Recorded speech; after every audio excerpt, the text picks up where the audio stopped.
Now, the Northerners have come out with a very big allegation. Very, very big allegation. This is written by Khalid Yazidu. He says, the Nigerian Civil War was not just a Northern Igbo conflict. It was strategically influenced by the Yoruba elite, who quietly shaped the war's direction while maintaining a clean image. After the 1966 coup that killed Northern leaders, the North retaliated violently, but it was the Yoruba political class, especially Obafemi Awolowo, who manipulated the war's policies from economic sabotage to starvation tactics against Biafra. While the Northern troops executed the war, Yoruba leaders controlled the narrative and benefited politically. The real tragedy is not just the war itself, but how the truth was buried and replaced with a false history that protects the powerful.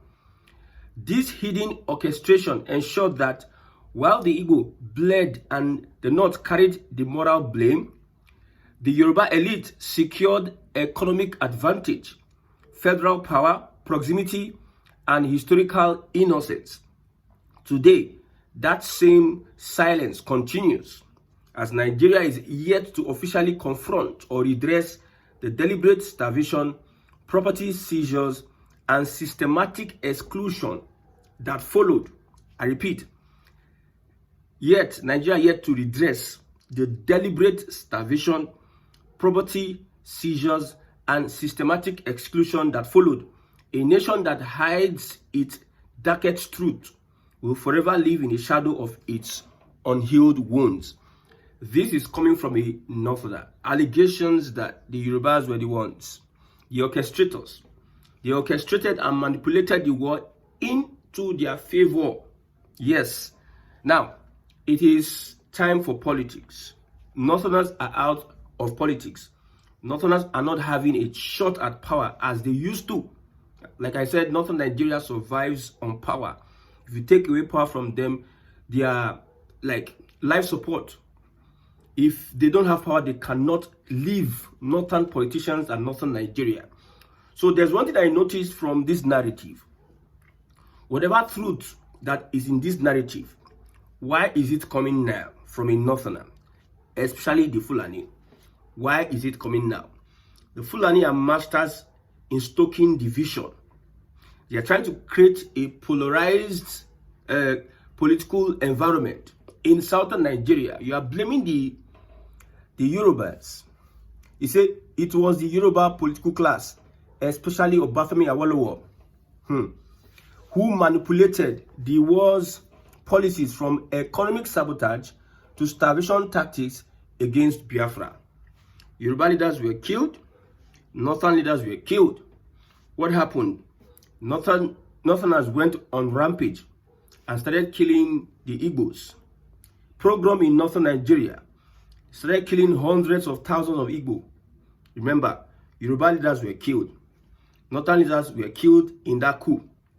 But Yoruba leaders, in which any other way, did not retaliate at that point in time. It was the Northerners that started the fire. Whatever the young officers were doing it on their own volition. You understand? People want to play politics with everything. Now, Northerners started the killing, and Northerners took charge of the government.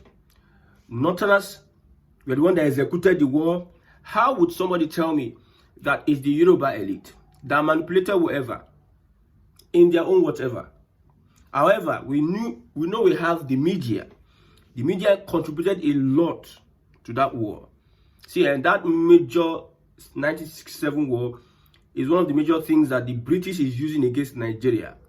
Whenever they see that Nigeria is coming together, Nigeria needs stability for 10 to 20 years.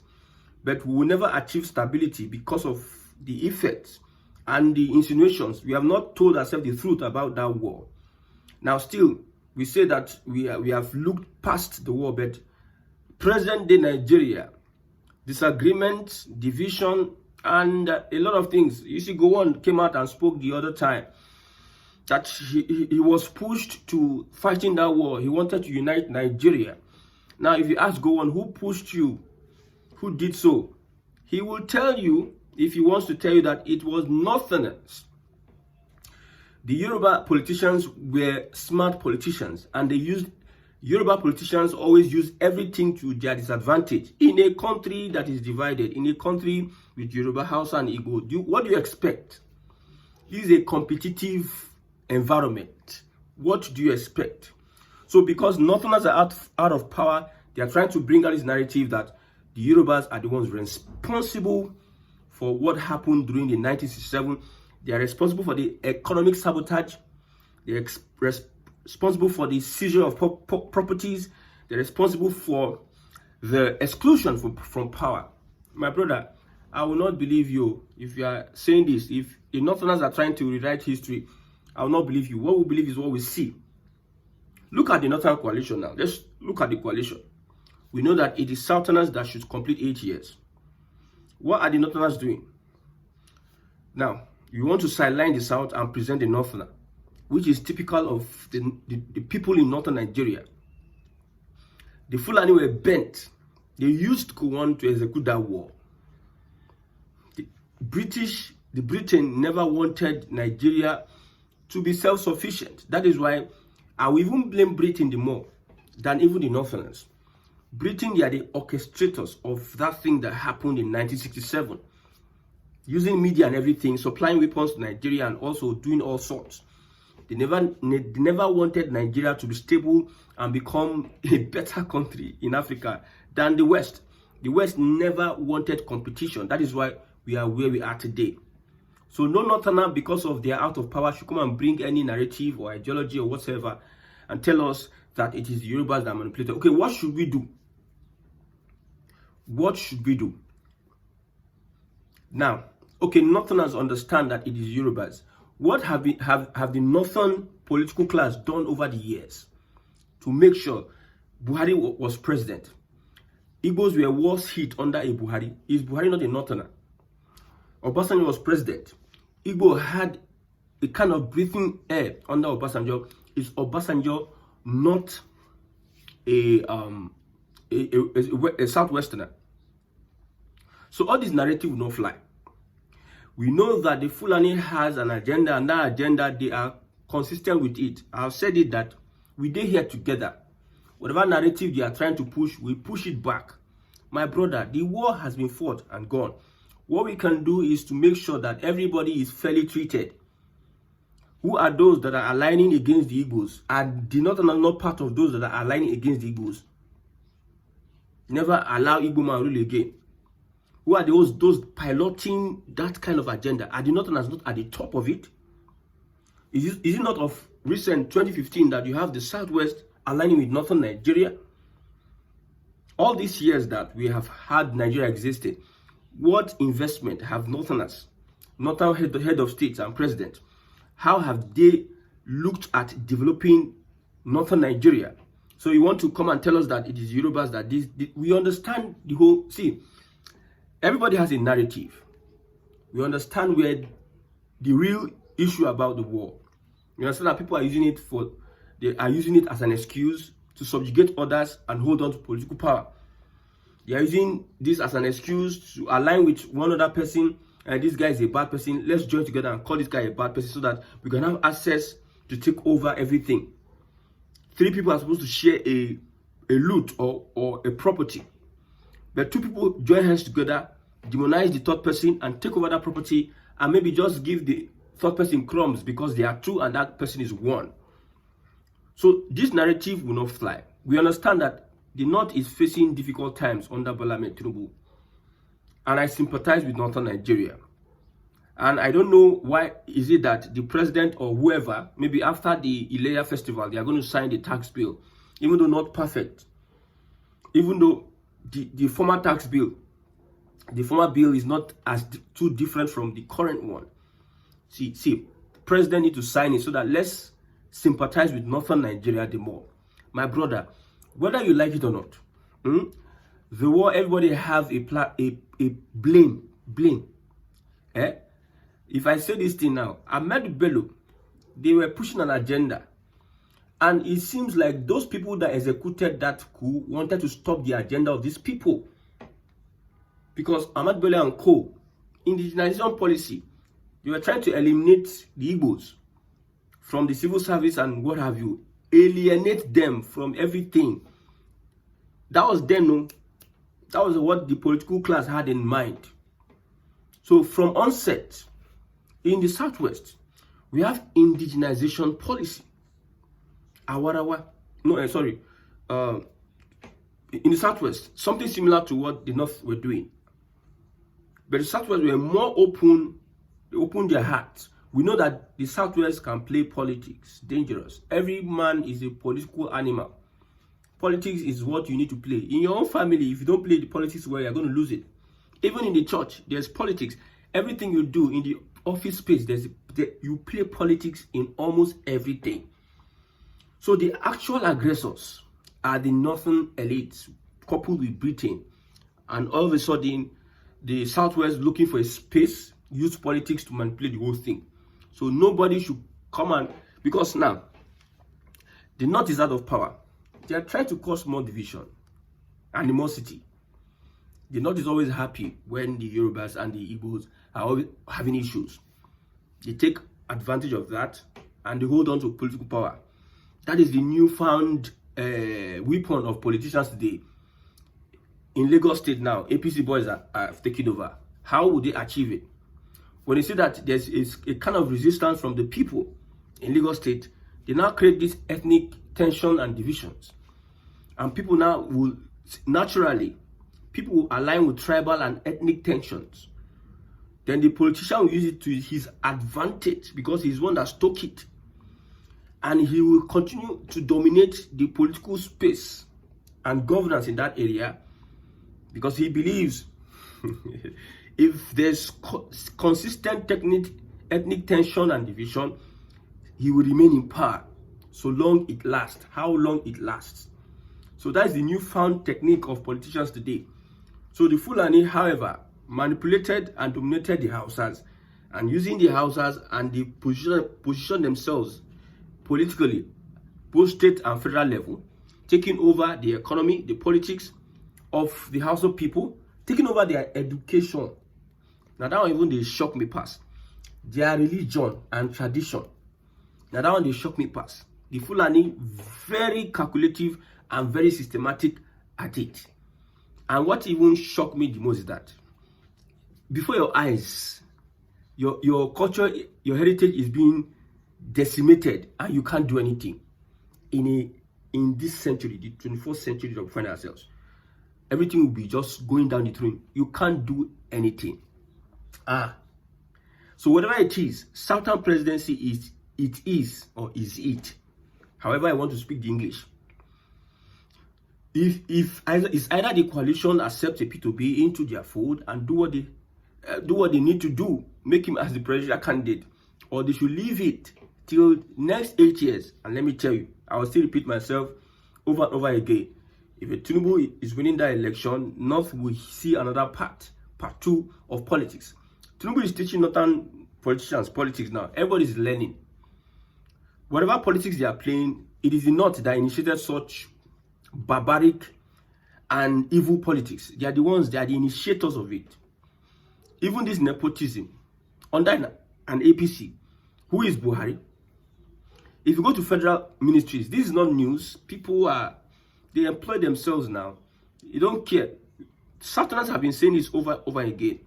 You go to federal agencies, Northerners everywhere. You think it's Northern Nigeria, then the most qualified will be a Southerner, but they prefer to bring in nepotism. The Northern Nigeria introduced nepotism in our system. And when you are using it against them, they are crying like babies. You cannot change any narrative, my brother.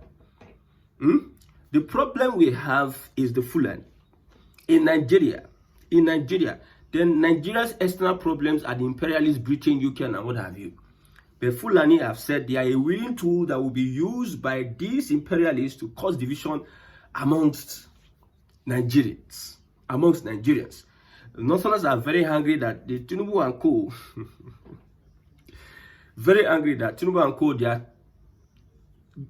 They're uniting Southerners, Southern structures. Tinubu is in Lagos. This is almost 2 weeks. He's using that opportunity. Almost everybody is visiting him. Almost everybody. Look at PDP chieftains, spokesperson to Atiku, visiting President Tinubu. Sometimes I wonder, how does this man do this? I think, how does he do it? Somebody should, let's with clear mind, let's sit down. How does this man, how is he able to manipulate and make people do his bidding? He's not too bright when you look at him critically. Look at the last electoral campaign. He didn't even grant whatever. He didn't even say anything really. It was not convincing. He was able to deceive Northerners and what have you. There must be something that this man does critically. Look at his government today. You have a Wike, you have an Akpabio, you have Bajabi Amila. Southerners are the ones championing the government. Huh? Which Southern president will be able to think in that this guy should be called a political genius, not for good governance, so that we will not go to places that they don't send us. It's collapsing within 2 years. They are shocked though. Northern Nigeria is shocked. My own is that Tinubu, when you enter second term or whatever, Nigeria needs to be structured. If they fail, if the Southerners fail to restructure Nigeria before 2031, or make sure that Nigeria is not a breathing space for the Fulani, then we are all in trouble. That is just the plain truth about everything. Look at the Yoruba festival. Yes. Look at the one, Dobar, in Ilorin. Ilorin is a Yoruba town. Ilorin, the name is Yoruba. It is Yoruba. I don't know who is Alimi. I don't know who is Afonja. But whoever that is there is Yoruba. Look at Britain. Britain monarchy has German roots, but that does not stop it from being British. So why won't the people of Ilorin and the people of the state have their own traditional celebrations, like the one they're having in Ijebu, Ojudoba? Why? And most Yorubas pledge allegiance to the Fulani. There's one guy called Cute Abiola, a comedian, all dressed up in the regalia. You were having the Fulani in Yoruba land. You have an emir of Ilorin. So that's why it is very dangerous for a southern president that has taken these steps, provoking northern Nigeria, poking his hands in their eyes. What can you people do? Stirring up this fight. I told you that the Fulani would never forget. They never forgive. That's why it's difficult for the Igbos, however, to have alliance with Northerners controlled by Fulani. Very, very important. Northern Nigeria controlled by Fulani is different from Northern Nigeria controlled by Northern Nigeria. Northern Nigeria controlled by Arewa is different from Northern Nigeria controlled by indigenous Northerners. The Fulanis are not indigenous to Northern Nigeria. However, Nigeria has accommodated all of them. That's why we say Nigeria, the name Nigeria, the country Nigeria is an illusion. It's a shadow of itself. So you will see the mark they left on Ilorin and the people there. It's very hard to erase. People are dressing like Fulani in a Yoruba land, celebrating the culture. And that's one powerful thing about somebody erasing your heritage, your culture. They present theirs, they celebrate theirs, and they ban your own. It's a festival. Maybe they ban it now. Our Yoruba warlords and those that are defending Yoruba cause, they can't say anything. They have not said anything since. They banned it as a festival. Some people are attacked, and nobody's saying anything. That is one of the I will not say as at the moment the Fulani influence. I would say at the moment the Fulani influence in Ilorin overpassed that of Yoruba influence. Even though the emir speaks in Yoruba, the lingua franca is Yoruba, and the most populated people there are Yoruba. But why is it that the power that controls? You know one thing about power? When some people make statements like 200 million Nigerians, politicians are not up to 100,000. My brother, you are making a mistake. Look at it critically. A powerful man can control 10 million people. A powerful man with the right knowledge, with the right tactic, with the right intelligence, will control 1 million, 2 million, 3 million, 4 million, 5 million, 10 million. A powerful man. That's how you social engineer people, you control people. So if you are saying 200 million Nigerians to 100,000 politicians, no, you work on the social engineering. How these people have kept Nigerians down, morally, whatever. You break that jinx, that thought pattern, that psychology. That's what these few people of 100,000 are using to hold down 200 million people. So the emir, even as few as the Fulanis are, they are more powerful. And if you try to erase or remove the emirship, that is when you know how powerful these people are. It's not by the numbers. You have a number of people, Yoruba, speaking Yoruba, blah, blah. One day we'll chase them out. One day they will go and meet this and that. We understand that movement. But let us be sincere with ourselves. If you understand what power is not in the majority. Power is not authority. Authority is not in the majority. Authority is in the control. The few Fulanis there were able to stop Ishe festival. How far? How do you look at it? How do you look at it? In present-day Nigeria, Yoruba indigenous people cannot come out and practice their own tradition in Yoruba land. Does that not give you, there's a signal, it's sending a signal, a bad signal. But the people you call their few there, they are the ones that are coming out to do their Fulani Duba in Yoruba land. See here, we know what is happening. Tinubu has started a fight. The battle needs to be won. If you win the war, win the battle. If you win the battle, you need to win the war, please. After whoever that is there, what we need is structuring. It's not trying to move Nigeria forward. You cannot move Nigeria forward under this current system. I don't know how I'm going to make it. People understand it. I don't know. If you want to try it, be my guest in time wasting. Be wasting your time. May God help Nigerians.